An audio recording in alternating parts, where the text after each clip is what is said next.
আমরা সবাই কম বেশি এই সমস্যাটার সাথে পরিচিত তাই না? নতুন কোনো অভ্যাস শুরু তো করি, কিন্তু সেটা টিকিয়ে রাখাই মুশকিল হয়ে যায়। বছরের শুরুতে কত প্ল্যান করি, কিন্তু কয়েক সপ্তাহ যেতে না যেতেই সব উধাও। তো চলুন আজকের এই বিশ্লেষণে আমরা জেনে নিই কিছু সায়েন্স বেসড কৌশল যা ভালো অভ্যাসগুলোকে আসলেই স্থায়ী করতে সাহায্য করবে। তো চলুন একটু গভীরে যাওয়া যাক, খুঁজে বের করার চেষ্টা করি এত ভালো উদ্দেশ্য থাকার পরেও আমাদের অভ্যাসগুলো কেন ফেল করে। আসল সমস্যাটা আসলে কোথায়? এই প্রশ্নটা মনে হয় আমাদের সবারই চেনা, তাই না? যেমন ধরুন জিমে যাওয়ার প্ল্যান বা বই পড়ার অভ্যাস কিংবা নতুন কিছু শেখার ইচ্ছা সবই যেন কেমন হুট করে উধাও হয়ে যায়। কিন্তু মজার ব্যাপার হলো এটা কিন্তু কোনো ব্যক্তিগত ব্যর্থতা না, এর পেছনে একটা সাধারণ সাইকোলজিক্যাল কারণ আছে। আর সেই কারণটা হলো আমরা মোটিভেশন বা অনুপ্রেরণার ওপর খুব বেশি নির্ভর করে ফেলি। সমস্যাটা হলো মোটিভেশন অনেকটা আমাদের মেজাজ বা এনার্জির মতো, যেটা সারাক্ষণ ওঠানামা করে, আজ আছে কাল নেই। এর বদলে আমাদের যা দরকার তা হলো একটা সিস্টেম, একটা নির্ভরযোগ্য ইঞ্জিনের মতো, যা আমাদের ইচ্ছা বা মুডের ওপর নির্ভর না করে আপন গতিতে কাজ চালিয়ে যাবে। আচ্ছা, তাহলে প্রশ্ন হলো এই সিস্টেমটা বানানো যায় কিভাবে? এর মূল চাবিকাঠিটা লুকিয়ে আছে হ্যাবিট লুপ বা অভ্যাসের চক্র বোঝার মধ্যে।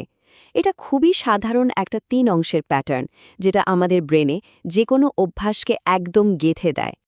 এই চক্রের ৩টা অংশ। প্রথমটা হলো কিউ বা ট্রিগার, মানে যেটা ব্রেনকে একটা সিগন্যাল দেয়। এরপর আসে রুটিন, মানে আসল কাজটা। আর একদম শেষে থাকে রিওয়ার্ড বা পুরস্কার, যেটা ব্রেনকে এই পুরো চক্রটা মনে রাখতে সাহায্য করে। ব্যাস, এই ৩টা ধাপ মিলেই একটা অভ্যাস তৈরি হয়ে যায়। বেশ, থিওরি তো বোঝা গেল। এখন চলুন দেখি এই জ্ঞানটাকে আমরা বাস্তবে কিভাবে কাজে লাগাতে পারি। সবচেয়ে প্রথম আর সবচেয়ে গুরুত্বপূর্ণ ধাপটা হলো শুরু করার যে একটা জড়তা বা আলস্য কাজ করে সেটাকে কাটানো। এই ব্যাপারে জেমস ক্লিয়ার একটা দারুণ নিয়মের কথা বলেছেন, দ্য 2 মিনিট রুল বা 2 মিনিটের নিয়ম। নিয়মটা কিন্তু খুবই সহজ। যে কোনো নতুন অভ্যাস এমনভাবে শুরু করতে হবে যাতে কাজটা করতে 2 মিনিটেরও কম সময় লাগে। মানে মূল লক্ষ্য হলো শুরু করাটাকে এতটাই সহজ করে তোলা যে কাজটা না করার কোনো অজুহাতই থাকবে না। উদাহরণ দিলে ব্যাপারটা আরও পরিষ্কার হবে। ধরুন লক্ষ্য পুরো একটা বই পড়া না, 2 মিনিট রুল অনুযায়ী শুরুটা হবে শুধু 1 পৃষ্ঠা পড়া। 1 ঘন্টা ব্যায়াম করা না, শুধু ওয়ার্কআউটের পোশাকটা পরে নেওয়া। জার্নালে কয়েক পাতা লেখা না, শুধু একটা বাক্য লেখা।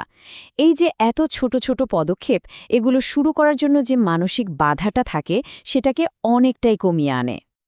তো একবার যখন শুরু করাটা সহজ হয়ে গেল, তখন পরের ধাপে যেতে হবে। আর সেই ধাপটা হলো নতুন অভ্যাসগুলোকে আমাদের দৈনন্দিন জীবনের সাথে সুন্দরভাবে গেঁথে ফেলা। এর জন্য একটা দুর্দান্ত কৌশল আছে, নাম হলো হ্যাবিট স্ট্যাকিং।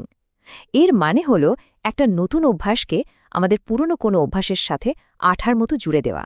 এমন একটা অভ্যাস যেটা আমরা প্রতিদিন এমনিতেই করি, কোনো কিছু না ভেবেই। এতে কি হয় জানেন? নতুন অভ্যাসটা পুরনো অভ্যাসের সাথে সহজেই লেগে যায়, কারণ ব্রেনকে আর নতুন করে কোনো রাস্তা বানাতে হয় না। এর ফর্মুলাটা খুবই সিম্পল। আমি আমার পুরনো অভ্যাসটা করার ঠিক পরেই আমার নতুন অভ্যাসটা করব। যেমন ধরুন, আমি সকালে কফিটা বানানোর পরেই 1 মিনিটের জন্য একটু স্ট্রেচ করে নেব। ব্যাস, এতে করে নতুন অভ্যাসটা মনে রাখার জন্য কোনো বাড়তি চাপই নিতে হয় না।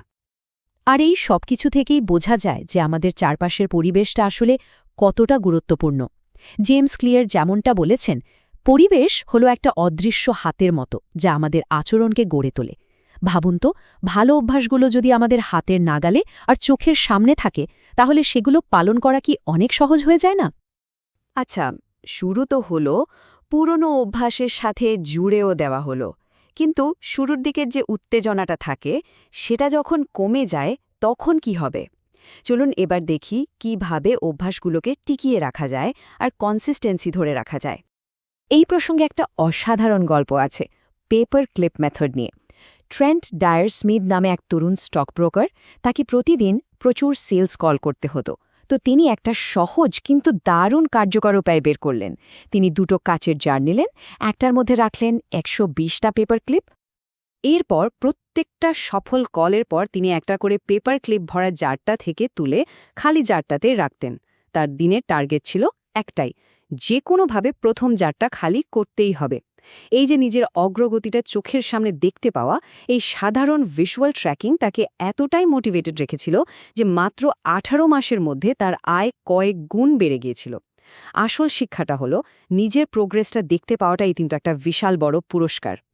ব্যাপারটা হলো আমাদের ব্রেইন সব সময় তাৎক্ষণিক পুরস্কার চায়।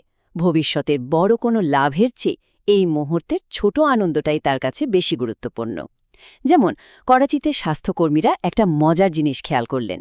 সবাই জানে হাত ধোয়া স্বাস্থ্যের জন্য ভালো, কিন্তু তাও মানুষজন করত না। কিন্তু যেই তাদের হাতে ভালো মানের সুন্দর গন্ধওয়ালা সাবান দেওয়া হলো, অমনি হাত ধোয়ার পুরো ব্যাপারটা একটা আনন্দের কাজ হয়ে উঠল। ফলাফল, মানুষের মধ্যে এই অভ্যাসটা দ্রুত ছড়িয়ে পড়ল, আর রোগের হারও অনেক কমে গেল। অভ্যাস ধরে রাখার জন্য আরও একটা খুব শক্তিশালী নিয়ম হল নেভার মিস টুয়াইস, মানে পরপর দুদিন যেন ভুলটা না হয়। দেখুন, একদিন কোনো কারণে অভ্যাসটা মিস হয়েই যেতে পারে, সেটা একটা দুর্ঘটনা।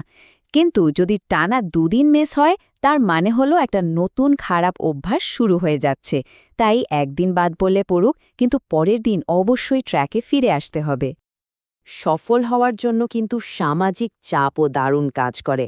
মানে যদি একজন অ্যাকাউন্টেবিলিটি পার্টনার বা জবাবদিহিতার সঙ্গী থাকে, তাহলে সফল হওয়ার সম্ভাবনা অনেকখানি বেড়ে যায়। ঠিক একইভাবে কোনো খারাপ অভ্যাসের জন্য যদি সঙ্গে সঙ্গে কোনো নেগেটিভ ফল ভোগ করতে হয়, তাহলে সেই অভ্যাসটা ছেড়ে দেওয়াও অনেক সহজ হয়ে যায়। এতক্ষণ তো আমরা কথা বললাম কিভাবে অভ্যাস তৈরি করা যায়, সেই সব কৌশল নিয়ে। কিন্তু সবচেয়ে বড় আর শক্তিশালী পরিবর্তনটা আসে তখন, যখন আমাদের ফোকাসটা কি করছি থেকে সরে গিয়ে আমি কে হতে চাই এর ওপর চলে আসে। ব্যাপারটা একটু বুঝিয়ে বলি। ফলাফলের ওপর ভিত্তি করে অভ্যাস গড়া, যেমন আমি ওজন কমাতে চাই, এটার চেয়ে অনেক বেশি শক্তিশালী হল পরিচয় ভিত্তিক অভ্যাস, যেমন আমি একজন স্বাস্থ্যকর মানুষ। যখন কোনো একটা অভ্যাস আমাদের পরিচয়ের অংশ হয়ে যায়, তখন সেটা পালন করাটা আর কোনো কঠিন কাজ মনে হয় না, বরং খুব স্বাভাবিক একটা ব্যাপার হয়ে দাঁড়ায়। এই ধারণাটাকে খুব সুন্দর একটা উপায়ে ভাবা যায়। আমরা প্রতিদিন যে ছোট ছোট কাজগুলো করি, তার প্রত্যেকটা কাজই হল আমরা যে মানুষটা হতে চাই তার পক্ষে দেওয়া একটা ভোট।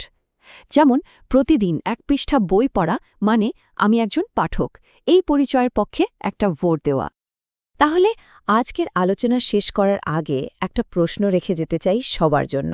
ভাবুন তো, আজ এমন কোনো একটা ছোট্ট 2 মিনিটের কাজ করা যেতে পারে, যেটা একজন কাঙ্ক্ষিত ব্যক্তি হয়ে ওঠার পথে প্রথম ভোটটা দেবে।